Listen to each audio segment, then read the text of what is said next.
Hello everyone, সবাই কেমন আছে? আশা করি সবাই অনেক অনেক ভালো আছে, আর আমি অনেক অনেক ভালো আছি। তো সকাল সকাল একদম স্নান টান করে এখন পুরোপুরি রেডি হয়নি, যে একটা নাইটি মতো একটা পরে নিয়েছি। তো আজকে এক জায়গায় যাব, সেই জন্য তাড়াতাড়ি স্নান টান করে নিলাম। আর যেহেতু বাইরে প্রচণ্ড রোদ্দুর, তো তাড়াতাড়ি একটু গুছিয়ে নেওয়ার চেষ্টা করব। তো তোমরা ভিডিওটা দেখতে থাকো কন্টিনিউ, তাহলে বুঝতে পারবে আমি কোথায় যাচ্ছি না যাচ্ছি। তো এখন যাবো পুজো দিতে, পুজো টুজো করে তারপরে গুছাবো। তো তোমরা কতক্ষণ ভিডিওটা দেখতে থাকো এবং সঙ্গে থাকো।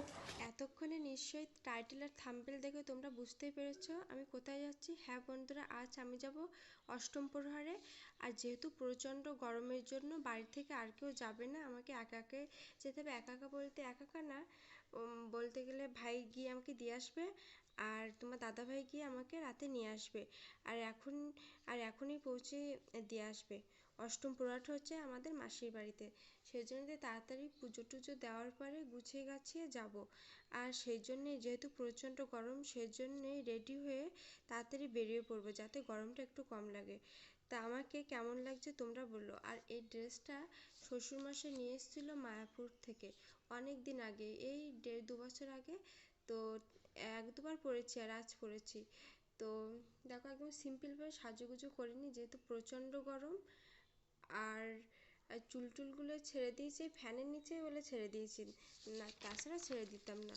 তো দেখো ওকে কেমন লাগছে বলো। আর এবার আমরা বেরিয়ে পড়বো।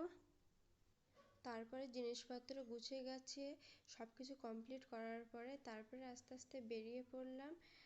আর আমার দেওর আমাকে নিয়ে যাচ্ছে এখন।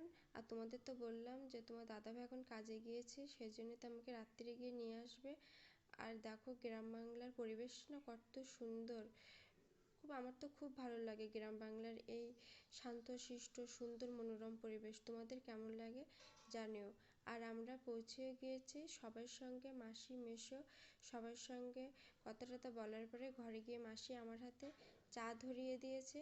আর অষ্টম প্রহরের অনেক লোকজন মাসির বাড়িতে ছিল, সেজন্য তো আমার এই ঘরটায় বসতে দিয়েছে। আর যেহেতু কাজবাজ সেজন্যতে বেশি একটা আমাদেরকে সময় দিতে পারছিল না, ওইদিকে একটু ব্যস্ত হয়ে পড়েছিল। তারপরেই দেখো আমরা দুজনে বেরিয়ে পড়লাম। একদম মাসিদের বাড়ির পাশে হরিনামটা হচ্ছিল। আর গরমের জন্য এই মাঠটা একদম যেন রোদ্দুরের জন্য খা খা করছে। আর সন্ধ্যা না হতেই এত সুন্দর আর এত বড় মাঠে চতুর্দিকে লোক একদম ছমছম করছিল। তো দেখো আমরা বেরিয়ে পড়লাম, আর যেহেতু প্রচণ্ড রোদ্দুর সেজন্যতে আর খুব গরম তো। আর আমার এই পিছনের জায়গাটায় কমিটির লোকজনগুলো বসেছিল, এখানে এদের জায়গা করা হয়েছিল।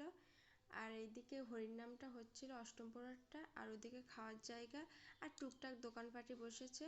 প্রচণ্ড রোদ্দুরে তো দেখতে পাচ্ছ ওই বাচ্চাদের খেলনার জিনিসপত্র, বরফ জল, স্টেশনারি জিনিসপত্র, আইসক্রিম, এই টুকটাক জিনিসপত্র। তারপরে বাড়িতে এসে সবাই এক জায়গায় গল্প গুজব টুজব সব করছিলাম। এবার খেতে বসেছিলাম, আর খেতে বসে দেখো একদম এত রোদ্দুর যে একদম পুরো ঘেমে গিয়েছি। লাস্টে মাথায় কাপড় পর্যন্ত দিয়ে দিতে হলো, তাও কী করা যাবে, খেতে তো হবেই, হরিনামের ভাত বলে কথা। তো তারপরে খাওয়ার পর একদম তিরঘাম মতন ঘেমে একদম তিরঘাম অবস্থা।